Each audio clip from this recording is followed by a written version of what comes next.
Hello students, ठीक है। तो कल हम लोगों ने कंपाउंड्स ऑफ कार्बन स्टार्ट किया था, फर्दर उसी कंटिन्यू करेंगे। नेक्स्ट जो तुम्हारा आएगा दैट इज कार्बन डाइऑक्साइड, ठीक है। तो कार्बन डाइऑक्साइड सबसे पहले प्रिपरेशन, ठीक है। देखो एक बार लिख के खुद से कर लो, ठीक है। नॉर्मल ये रिएक्शन हम लोग कर रखा है। C+O2 एक्सेस, एक्सेस में रहेगा या complete combustion, this can be also be termed as complete combustion. Complete combustion carbon का क्या देगा तुम्हारा CO2, CaCO3 plus dilute HCl। बताओ भाई, Ca2 plus CO3 2 minus H plus Cl minus CaCl2 anion exchange plus H plus और CO3 2 minus H2CO3, और ये H2CO3 तुरंत किस में टूट जाएगा, H2O प्लस CO2 में, ठीक है। क्लियर है कि नहीं क्लियर है। नेक्स्ट CaCO3 का डिकम्पोजिशन करो भाई।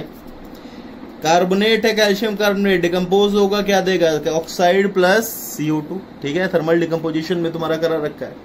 Next properties, colourless, odourless, acidic, ठीक है। क्या था, CO2 प्लस H2O डालोगे तो क्या बनेगा, H2CO3 डाइबेसिक एसिड। क्लियर है। एसिडिक इन नेचर, जैसे NaOH की CO2 के साथ रिएक्शन कराओगे तो क्या बनेगा, Na2CO3 प्लस H2। क्लियर है कि नहीं क्लियर है, आया समझ में, क्लियर है कि नहीं क्लियर है, ठीक है। तो it is an colourless odourless gas and it is acidic in nature. Next अब एक आता है फोटोसिंथेसिस, तुम लोग बायो में पढ़ चुके। कार्बन डाइऑक्साइड प्लस H2O क्या देगा, C6H12O6। तो इसको बैलेंस करोगे तो यहाँ 6 आ जाएगा, प्लस यहाँ 12 आएगा, प्लस यहाँ 6H2O। क्लियर है कि नहीं क्लियर है, आया समझ में, ठीक है। नेक्स्ट आता है ग्रीन हाउस इफेक्ट, ठीक है। इसके बारे में अभी नहीं डिटेल में, जब बाद में तुम लोग तुम्हारा चैप्टर पढ़ोगे ग्रीन हाउस इफेक्ट के बारे में, केमिस्ट्री या फिर तुम्हारा लास्ट वाला जो चैप्टर है, ठीक है, 11th, उसमें पढ़ोगे तुम लोग, ठीक है। तो उसके बारे में डिटेल में देखोगे। ग्रीन हाउस इफेक्ट बेसिकली क्या होता है कि अर्थ के अलोंग तुम्हारा CO2 की लेयर बन जाती है। अर्थ के, ये तुम्हारी अगर मान लो अर्थ है, दिस इज अर्थ, तो इसके तुम्हारे आसपास ये CO2 की लेयर बन गई है, जो तुम्हारे CO2 पॉल्यूटेंट्स में होते हैं, ठीक है। जो तुम्हारी स्मोक और जो एमिशंस होते हैं, गाड़ियों से एमिशंस निकलते हैं, धुआं निकलता है, उनमें से CO2 निकलता है, वो अर्थ के ऊपर एक लेयर बना देता है। अब क्या होता है, जब सनलाइट आ रही होती है सन से, तब उसके पास सफिशिएंट एनर्जी होती है, तो वो CO2 लेयर को पास कर गई। लेकिन जब ये यहां से टकरा के वापस आएगी, ठीक है, अर्थ से टकरा के वापस आती है, तो ये अपनी मैक्सिमम एनर्जी लूज कर रखी होती है, और अब इसके पास इतनी एनर्जी नहीं है कि ये इस लेयर को पास कर पाए, तो ये इसी के बीच में ट्रैप हो जाती है, ये लेयर और अर्थ के बीच में ट्रैप हो जाती है। तो this results in increase of the temperature of the earth, ठीक है। जो टेम्परेचर ऑफ एटमॉस्फेयर है इससे इंक्रीज होने रहता है। This effect is known as green house effect, ठीक है। तो इसके बारे में डिटेल में 11th लास्ट चैप्टर में तुम पढ़ोगे, ठीक है, जनरल आइडिया है। तो CO2 is the main reason for green house effect. Clear है कि नहीं क्लियर, ये तुम्हें ध्यान रखना है, क्लियर है। नेक्स्ट आता है तुम्हारा टेस्ट ऑफ CO2। तो देखो CO2 को जब तुम लाइम वाटर में तुम और बराइटा वाटर, या फिर डायरेक्टली मैं लिख दो CO2 when COH whole twice lime water, और एक होता है CO2 plus BaOH whole twice baryta water. ये एक बहुत ही इंपॉर्टेंट टेस्ट है, कई बार पूछता है, आगे भी इसको हम लोग देखेंगे। तो ये क्या होता है, क्या फॉर्म करेगा, CaCO3, इट फॉर्म्स CaCO3। तो इसका कलर होता है व्हाइट, और यहां क्या फॉर्म करता है, BaCO3, इसका कलर भी क्या होता है, व्हाइट। तो हम लोग बोलते हैं कि when CO2 is passed through lime water और baryta water, it turns milky. ये बोला जाता है when CO2 is pass through lime water या COH होल ट्वाइस और baryta water turns milky. Milky क्यों, क्योंकि ये तुम्हारा व्हाइट प्रेसिपिटेट आने लगता है। व्हाइट प्रेसिपिटेट और CaCO3 और BaCO3 के आने की वजह से क्या, मिल्कीनेस या व्हाइट कलर आने लगता है, जिसको हम लोग क्या बोलते हैं, स्टार टर्न्स मिल्की। अब एक चीज ध्यान दो, अब अगर मैं इसमें एक्सेस ऑफ CO2 पास कर दूंगा, तो एक्सेस ऑफ CO2 जब पास करूंगा, मैं इसको इधर लिख दे रहा हूं, CO2 in excess plus CaOH whole twice, तो ये फर्दर क्या बना देता है, कैल्शियम बाइकार्बोनेट। और सिमिलरली CO2 एक्सेस में अगर तुम CaOH होल ट्वाइस से पास कर दोगे तो ये फर्दर क्या बना लेगा तुम्हारा, बेरियम बाइकार्बोनेट। और ये दोनों के दोनों सॉल्युबल होते हैं, दे बोथ आर सॉल्युबल। जब एक्सेस में पास कर दोगे ये कैल्शियम कार्बोनेट फर्दर क्या बना देगा, calcium bicarbonate. Barium carbonate further क्या बना देगा, barium bicarbonate. Both are soluble, both are soluble. ये तुम्हारे प्रेसिपिटेट नहीं होते, दोनों के दोनों क्या होते हैं, सॉल्युबल। तो ये भी बोला जाता है कि when excess of CO2 is passed, milkiness disappears. तो ये मिल्कीनेस क्यों डिसअपियर हो गया, क्योंकि देखो पहले क्या हुआ, CO2 को पास कराया, एक्सेस हटा दो, यहाँ CO2 को पास कराया लाइम वाटर से तो CaCO3 बना, बराइटा वाटर से करा तो BaCO3 बना। इन दोनों के व्हाइट प्रेसिपिटेट आने की वजह से मिल्कीनेस आई। अब जब एक्सेस में पास करा दोगे तो ये किस में कन्वर्ट हो जाएगा, अपने बाइकार्बोनेट्स में। और बाइकार्बोनेट सॉल्युबल है, और सॉल्युबल होने की वजह से तुम्हारा क्या होगा, वो मिल्कीनेस धीरे धीरे क्या होती जाएगी, डिसअपियर। क्लियर है कि नहीं क्लियर है, ठीक है, आया समझ में। एक पॉइंट और इसमें इंपॉर्टेंट है, वो और ध्यान दो, चलो यहां लिखा देते हैं। एक और गैस होती है SO2, also gives same taste.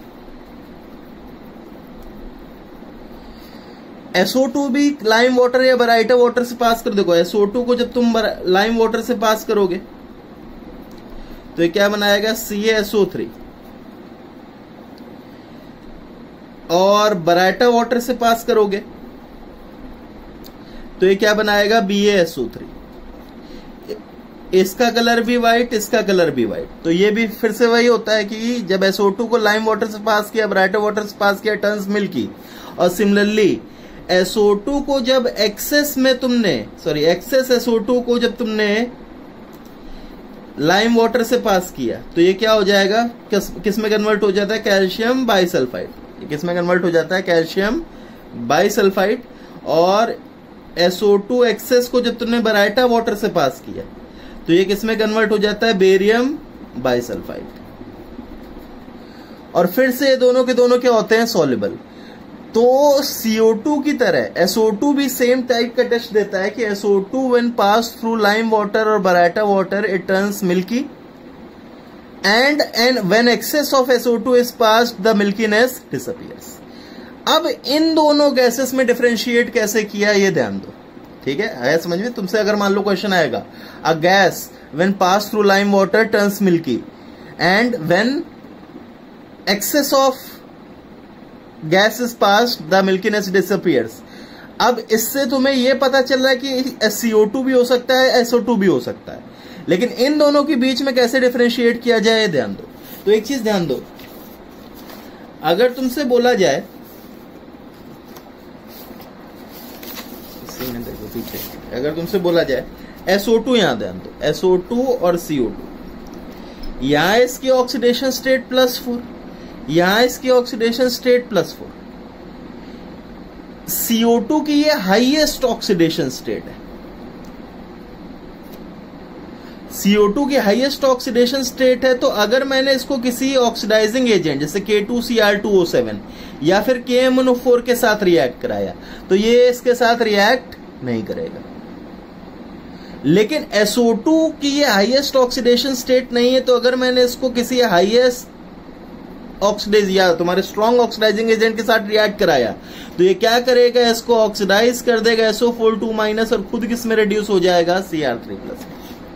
Clear है कि नहीं क्लियर है, आया समझ में, ठीक है। तो इससे अगर मान लो मैं तुमसे क्वेश्चन बनाना चाहूं कि देखो मैं क्वेश्चन तुम्हारा यहां लिख देता हूं, ठीक है। तो देखो क्वेश्चन क्या बनेगा, देखो a gas X when passed through lime water और बराइटा वाटर टर्न्स मिल्की, ठीक है, lime water baryta water turns milky. Excess of gas X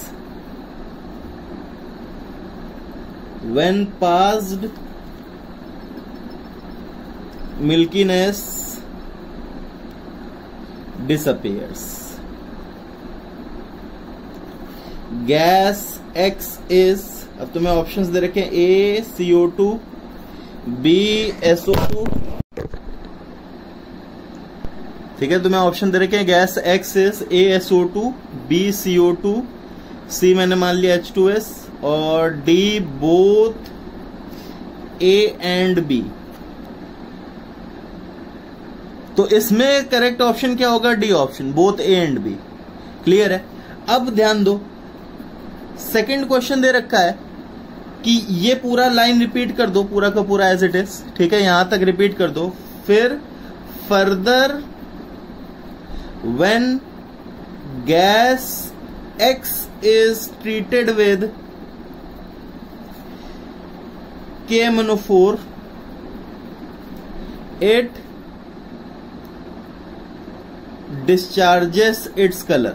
ठीक है, अभी KMnO4 का कलर क्या होता है वो बाद में देखेंगे, ठीक है, पिंक होता है वो बाद में डी ब्लॉक में. लेकिन डिस्चार्जेस इट्स कलर का मतलब क्या है कि वो उसके साथ रिएक्ट कर जा रहा है. ठीक है, उसके कलर को डिस्चार्ज कर दे रहा है, खत्म कर दे रहा है, मतलब उसके साथ रिएक्ट कर जा रहा है. ठीक है, आया समझ में?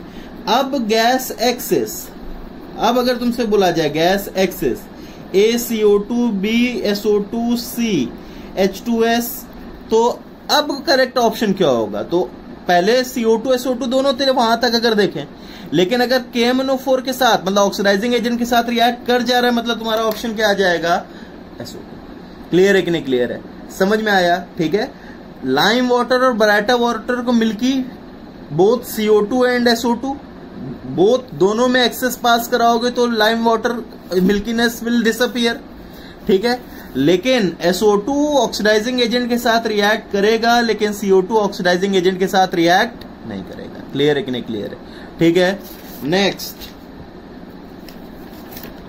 तुम्हारे आते हैं, नेक्स्ट आता है तुम्हारा एक ऐसे ही आ जाता है कार्बन सब ऑक्साइड. कार्बन सब ऑक्साइड का फॉर्मूला C3O2. मोस्ट इंपॉर्टेंट इसका स्ट्रक्चर जो पूछा जाता है दैट इज इसका स्ट्रक्चर. C3O2 का स्ट्रक्चर ये होता है, इसमें number of bonds, number of sigma bonds, number of pi bonds, इस टाइप का हाइब्रिडाइजेशन. तो सबकी क्या होगी? sp sp sp. ठीक है, सॉरी sp, तीनों कार्बन की हाइब्रिडाइजेशन क्या होगी? sp. क्लियर है? ऑक्सीजन की हाइब्रिडाइजेशन क्या होगी? दो बॉन्ड और दो लोन पे, तो sp2 और sp2. क्लियर है कि नहीं क्लियर है? ठीक है, तो स्ट्रक्चर ये इंपॉर्टेंट है. मैक्सिमम टाइम्स 99% टाइम्स तुम्हारा स्ट्रक्चर से ही क्वेश्चन आएगा. प्रिपरेशन एक बार देख लो, मेंशन्ड है तो देखो, हीटिंग मलोनिक एसिड विद P4O10. तो मलोनिक acid COH CH2 COH CH2 COH, इसको जब P4O10 के साथ ट्रीट करोगे तो ये कैसे बिहेव करेगा? डिहाइड्रेटिंग एजेंट की तरह. इसको क्या कर देगा? डिहाइड्रेट कर देगा. खुद तो किसमें चला जाएगा? H3PO4. इसको किसमें डिहाइड्रेट कर देगा? C3O2. लेकिन प्रिपरेशन ऐसा इतनी इंपॉर्टेंट नहीं है, मैक्सिमम टाइम्स इसका इंपॉर्टेंट है स्ट्रक्चर. ठीक है, ये स्ट्रक्चर तुम्हें ध्यान होना चाहिए. इस स्ट्रक्चर पे different maximum types of question आ सकते हैं. क्लियर है? नेक्स्ट आते हैं कार्बाइड्स. कार्बाइड्स का हम लोग इंट्रोडक्शन देख चुके हैं तुम्हारे टाइप्स ऑफ रिएक्शन में. एक बार कार्बाइड्स का क्लासिफिकेशन देख लो. कार्बाइड्स क्या होते हैं? Are classified in ionic carbides. Ionic carbides मतलब आयनिक बॉन्ड्स प्रेजेंट हो, जैसे Mg2C3. Mg2C3 में तुम्हारा Mg2 प्लस और C3 क्या आ जाएगा भाई? C3 माइनस में. इन दोनों के बीच में कौन सा बॉन्ड प्रेजेंट होगा? आयनिक. तो it is an example of ionic carbide. ठीक है, Ca2 प्लस C2 माइनस, कौन सा बॉन्ड प्रेजेंट होगा? कैल्शियम और C2 माइनस के बीच में. देखो ध्यान से, C3 माइनस को अगर तुम स्ट्रक्चर बनाओगे तो इसमें तुम्हारा कोवेलेंट बॉन्ड, सॉरी इसमें तुम्हारा आयनिक बॉन्ड नहीं है कार्बन कार्बन के बीच में, इनके बीच में कोवेलेंट बॉन्ड्स हैं. आयनिक कार्बाइड्स कैसे आयनिक बॉन्ड्स हैं? Mg और C3 माइनस के बीच में आयनिक बॉन्ड्स हैं. तुम ये ना समझना कि कार्बन कार्बन के बीच में भी आयनिक बॉन्ड्स हैं. यहां कार्बन, या फिर मैं यह वाला स्ट्रक्चर बना दूं, यहां तुम्हारा कार्बन कार्बन के बीच में कौन से बॉन्ड प्रेजेंट है? तुम्हारा कोवेलेंट बॉन्ड्स. मेटल और कार्बन के या कार्बाइड के बीच में कौन सा बॉन्ड प्रेजेंट है? Ionic bond. जैसे Ca2 प्लस और C2 माइनस. कैल्शियम और इसके बीच में आयनिक, इन दोनों के बीच में कोवेलेंट. ऐसा क्वेश्चन आता है, in which of the following both ionic and covalent are present.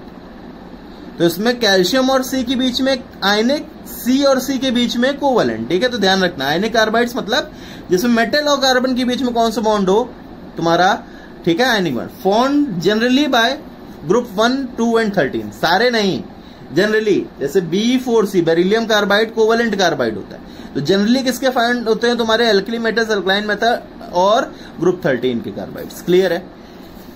Covalent carbides देखो एग्जांपल सही ध्यान रखो जो तुम्हारे बताया जा रहा है कि मैक्सिमम टाइम्स इन्हीं से पूछ दिया जाएगा, ठीक है। नेक्स्ट कोवेलेंट कार्बाइड्स, फिर से कोवेलेंट बॉन्ड बिटवीन, जैसे B4C बोरॉन कार्बाइड और सिलिकॉन कार्बाइड, ठीक है, बोरॉन कार्बाइड और सिलिकॉन कार्बाइड, ये टाइप ऑफ एग्जांपल्स है तुम्हारे कोवेलेंट बॉन्ड कार्बाइड्स। इनके बोरॉन और कार्बन के बीच में कौन सा बॉन्ड होगा, कोवेलेंट बॉन्ड। सिलिकॉन और कार्बन के बीच में कौन सा बॉन्ड होगा, कोवेलेंट बॉन्ड। एक आते हैं इंटरस्टिशियल कार्बाइड्स और अलॉयड टाइप कार्बाइड। अब ये होता क्या है, देखो ये बेसिकली सबसे पहले फॉर्म क्या होते हैं किससे, transition metals like titanium, zirconium, hafnium, vanadium, niobium, सारे जितने अगर ट्रांजिशन मेटल का एग्जांपल आ रहा है तो example of generally interstitial carbides. तो होता है क्या ध्यान दो, जैसे हम लोगों ने तुम्हारा स्ट्रक्चर पढ़ा था कि जैसे मान लो तुम्हारा एक, जैसे रैंडम मैंने लिया कि एक मेटल है, उसका ऐसे ही मान लो उसने अपना FCC स्ट्रक्चर बना रखा है। एक रैंडम मैंने मेटल मान लिया, उसने क्या बना रखा है, FCC स्ट्रक्चर बना रखा है। तो FCC स्ट्रक्चर बना रखा है हमने, तो हमने क्या बोला कि इसमें वॉइड्स आते हैं। कौन से वॉइड्स आते हैं, ऑक्टाहेड्रल वॉइड्स और टेट्राहेड्रल वॉइड्स, ठीक है। अब इन वॉइड्स पे जाके कार्बन क्या हो जाता है, बैठ जाता है। कार्बन जाके कहां पे बैठ जाता है, इन वॉइड्स में। जो तुम्हारे वॉइड्स बने in the structure lattice of the metal, in voids में जाके कौन सा बैठ जाएगा, कार्बन। और कार्बन इन वॉइड्स में जाके बैठ जाएगा, तो such type of carbides are known as interstitial carbides, ठीक है। तो हम लोग क्या बोलेंगे, in this type of carbides carbon resides in the voids formed in the lattice of metals। Clear है कि नहीं, क्लियर है, समझ में आया। एग्जाम्पल्स इंपॉर्टेंट है एक बार, ठीक है। आयनिक कार्बाइड्स ग्रुप 1, 2, 13 सारे नहीं, maximum magnesium carbide, calcium carbide, barium carbide हो गया BaC2। Covalent carbides, covalent bond between in carbon and element, carbon boron carbide, silicon carbide. Interstitial carbide generally transitional element के carbides होते हैं। होता क्या है, carbon resides in the voids formed in the metal lattices. Clear है कि नहीं, clear है। अब एक और इंपॉर्टेंट चीज, हाइड्रोलिसिस, जो मैक्सिमम क्वेश्चन पूछा जाता है। इन रिएक्शन को करके देखो एक बार, पूरी रिएक्शन करो साथ। B2C plus H2O, Al4C3 plus H2O, CaC2 plus H2O, BaC2 plus H2O, Mg2C3 plus H2। करो भाई, क्या बनेगा इसमें, क्या बनेगा, BOH whole twice plus CH4। इसमें क्या बनेगा, AlOH whole thrice plus CH4। तुम्हें करना बताया था, एक बार देखो। इसमें CaOH whole twice plus C2H2। इसमें BaOH whole twice plus C2H2। इसमें MgOH whole twice प्लस क्या बनेगा, इसमें क्या बनता है, CH3 प्रोपाइन। क्लियर है, इसमें क्या बनता है, प्रोपाइन, ठीक है। आया समझ में। तो तुमसे एक चीज ध्यान रखना, अगर जिस केस में मीथेन बन रहा है, जिस केस में मीथेन बन रहा है, उसको हम लोग क्या बोलते हैं, मिथाइलाइड्स या मिथेनाइड्स। कार्बाइड्स जो हाइड्रोलिसिस पे मीथेन देंगे आर नोन एज मिथेनाइड्स। क्लियर है कि नहीं, क्लियर है। जिस केस में तुम्हारा इथीन बन रहा है, एसिटिलीन बन रहा है, इथाइन बन रहा है या एसिटिलाइन बन रहा है, उसको हम लोग क्या बोलेंगे, एसिटिलाइड्स। दीज आर नोन एज एसिटिलाइड्स, ठीक है। जिस केस में तुम्हारा प्रोपाइन बन रहा है, उनको हम लोग क्या बोलेंगे, प्रोपोलाइड्स, या फिर इनको क्या बोला जाता है, allylides. This are also known as allylides. Clear है कि नहीं, क्लियर आया समझ में, एलाइलाइड्स। क्लियर है, ठीक है। तुमसे पूछा which of the following is a methanide, तो मेथेनाइड का मतलब क्या है, वो कार्बाइड जो हाइड्रोलिसिस पे methane they. Which of the following is acetylide, acetylide कौन है, वो कार्बाइड जो हाइड्रोलिसिस पे एसिटिलाइन दे या इथाइन दे, प्रोपेलाइट्स या एल्डेहाइड्स जो हाइड्रोलिसिस पे क्या दे, प्रोपाइन दे। तो प्रोपेलाइट्स तो तुम्हारा एक ही Mg2C3 जो तुम्हारे कोर्स में है। क्लियर है कि नहीं क्लियर है, आया समझ में? ठीक है, ये तुम्हारे इंपॉर्टेंट क्वेश्चन